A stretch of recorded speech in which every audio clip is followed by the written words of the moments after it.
आज है 19 अगस्त 2025 और आप देख रहे हैं उज़ैर की आवाज़। मैं हूं आपके साथ में मोहम्मद उज़ैर। पहली जो खबर सामने आई है वो वाशिंगटन डीसी से आई है। वाशिंगटन डीसी के अंदर ट्रंप के साथ में जेलेंस्की और कुछ जो यूरोप की जो बड़ी कंट्रीज़ के लीडर्स हैं यानी नाटो अलायंस की उनकी बहुत बड़ी मीटिंग हुई है और इसमें जो नाटो अलायंस के जो चीफ है उसकी भी मीटिंग हुई है जेलेंस्की और ट्रंप के साथ में। दूसरी खबर यहाँ पर एक मेन खबर ये आ रही है हमास की तरफ से कि हमास ने जो सीज़फायर प्रपोजल जो विटकॉफ की तरफ से दिया गया था कतर और मिस्र की मध्यस्थता के बीच में उसको एक्सेप्ट कर लिया है और ये एक बहुत बड़ी बात यहाँ पर होने वाली है। लेकिन एक निराश करने वाली बात भी यहाँ पर सामने आ रही है कि बराबर जो इजराइल है ये अब यहाँ पर अपनी प्रिपरेशन में लगा हुआ है गजा को रिऑक्युपाई करने के लिए और उसने मतलब ये है कि एक इंडिकेशन दिया है इजराइल की गवर्नमेंट को कि उसको कम से कम 1 लाख जो आईडीएफ के सोल्जर्स हैं यानी जो फौजी हैं उनकी ज़रूरत पड़ेगी अगर गजा पर अटैक हुआ, गजा को रिऑक्युपाई करने के लिए अगर अटैक हुआ गजा सिटी के ऊपर।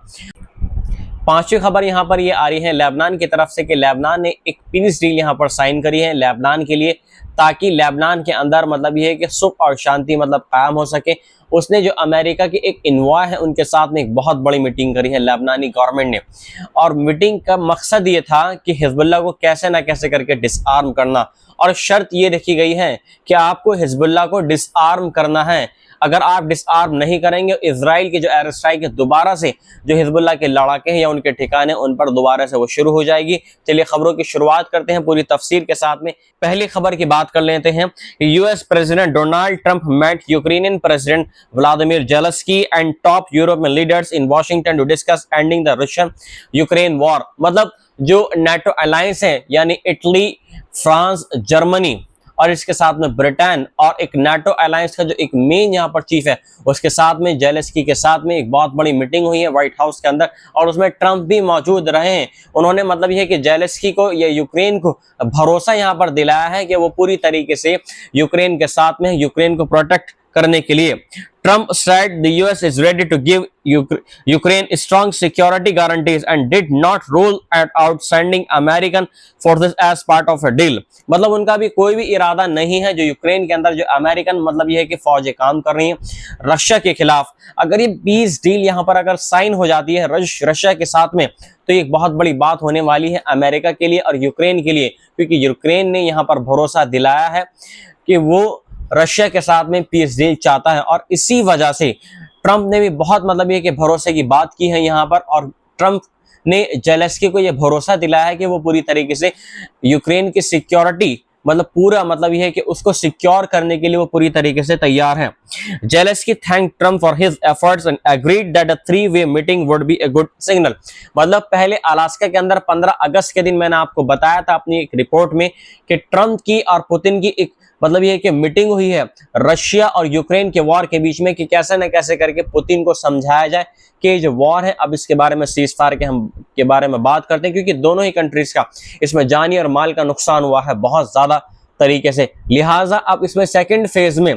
ट्रंप ने जो यूरोप की जो मेन लीडर्स है उनको मतलब ये कॉल आउट किया है वाशिंगटन के अंदर और जेलेंस्की को भी मतलब ये कि बुलाया है और उनके साथ में बहुत बड़ी मीटिंग की है सीज़फायर डील के बारे में। उन्होंने कहा है कि ये जो मीटिंग है 3 फेज में होगी, मतलब स्टेप बाय स्टेप होगी, क्योंकि मेन चीज क्या है कि सिग्नल मिल चुका है अलास्का में जो पुतिन के साथ में जो मीटिंग हुई है वहां से एक बहुत बड़ा सिग्नल मिल चुका है कि पुतिन भी अब चाहते हैं कि हाँ सीज़फायर हो जाए यूक्रेन के खिलाफ, क्योंकि अब यूक्रेन भी कहीं बहुत ज्यादा यहाँ पर थकता हुआ नजर आ रहा है और पहले ही मतलब यह है कि पहले ही अमेरिका ने बोल दिया था, जेडी वेंस ने बोल दिया था कि अब नहीं, अब बस बहुत हुआ, क्योंकि मेन चीज क्या है जो अमेरिका के जो लोग हैं उनका जो टैक्स वो पे करते हैं और उसके जरिए से जो डॉलर यूक्रेन के ऊपर लग रहा है वो बहुत ज्यादा लग रहे हैं, तो लिहाजा वो नहीं चाहते हैं अब वो जो उसका पैसा अमेरिका का यूक्रेन की सिक्योरिटी पर लगे, मतलब ही कि रशिया के खिलाफ लगे। अब वो चाहते हैं कि जो भी अमेरिका का पैसा है वो यूक्रेन के एज ए पीस पर्पस लगे, यूक्रेन को सिक्योर करने के लिए लगे, यूक्रेन के इकोनॉमिक को स्ट्रॉन्ग करने के लिए लगे, ना कि वहां पर मतलब ये कि वेपन्स भेजने के लिए लगे। यहाँ पर ये मीटिंग हुई है। दूसरी खबर की तरफ रुख कर लेते हैं। दूसरी खबर यहाँ पर हमास की तरफ से ये आ रही है कि Hamas said Monday it has accepted a Gaza ceasefire plan proposed by Egypt and Qatar. मतलब ये है कि कतर और मिस्र की मध्यस्थता में एक प्रपोजल पेश किया गया है हमास के सामने रखा गया है और हमास से बोला गया है कि आपके लिए ये जो प्रपोजल है ये बेस्ट प्रपोजल है। अगर आप इस प्रपोजल को अगर एक्सेप्ट नहीं करते हैं तो इन फ्यूचर जो इजराइल है वो पूरी तरीके से गजा को ऑक्युपाई कर लेगा और इसमें एक बहुत बड़ा फैमाइन आने वाला है। बहुत बड़ा मतलब यह है कि पूरे फिलिस्तीन के लिए बहुत खतरनाक तरीके से इजराइल पूरे अपने कंट्रोल में ले लेगा, चाहे वो गजा हो या वेस्ट बैंक हो। वेस्ट बैंक की मैंने अपनी रिपोर्ट में मैंने आपको बताया था कि स्मोट्रिच जो फाइनेंस मिनिस्टर है इजराइल का, उसने पहले ही मतलब ये कि मैप दिखा दिया है कि कहां पर वेस्ट बैंक को 2 पार्टों में डिवाइड कर दिया जाएगा और उस जब वो लकीर खींच दी जाएगी तो वहीं पर एक बहुत बड़ी कॉलोनी वहां पर बसाई जा रही है, जिसमें कम से कम 30,000 इजरायली जो सेटलर्स हैं उनको मतलब ये है कि विस्थापित किया जाएगा। अगर मतलब ये हमास पूरी तरीके से ये डील एक्सेप्ट नहीं करता है तो ये गजा के लोगों के लिए, वेस्ट बैंक के लिए एक बहुत बड़ी खतरे की घंटी बजने वाली है। अगर पूरी तरीके से हमास यहाँ पर जो प्रपोजल विटकॉफ की तरफ से दिया गया है मिस्र और कतर के जरिए से, पूरी तफसील आप सुनिए क्या है। The deal reportedly includes a 2-month pause in fighting. मतलब इस डील में ये बात सामने आई है कि कम से कम 2 महीने का एक पॉज डील होगी। मतलब पूरे गजा के अंदर कुछ भी मतलब ये कि खून खराबा नहीं होगा, कोई भी जेनोसाइड नहीं होगा, कोई भी एयर स्ट्राइक नहीं होगी। Israeli troop reposition near the border and a prisoner hostage web. मतलब ये है कि जो इजराइल की जो फौज है वो मतलब ये गजा से हटकर जो गजा का जो बॉर्डर है, रफा बॉर्डर है या मिस्र के आसपास का लगता हुआ बॉर्डर, सिर्फ वहां पर ही डिप्लॉय रहेगी, गजा के अंदर नहीं आएगी। और इसी बीच में अगर ये मतलब ये कि सीजफायर और आगे बढ़ता है, अगर ये सक्सेस होता है तो इसी सीजफायर के बीच में जो मतलब ये कि हॉस्टेजेस जो हमास की कैद में उनको छुड़ाया जाएगा और बदले की कार्रवाई में इजराइल भी जो फिलिस्तीनी को कैद कर रखा है अपनी जेलों के अंदर उनको मतलब ये कि आहिस्ता आहिस्ता वो रिहा करेगा। 10 Israeli hostages alive and 18 bodies in exchange for Palestinian prisoners।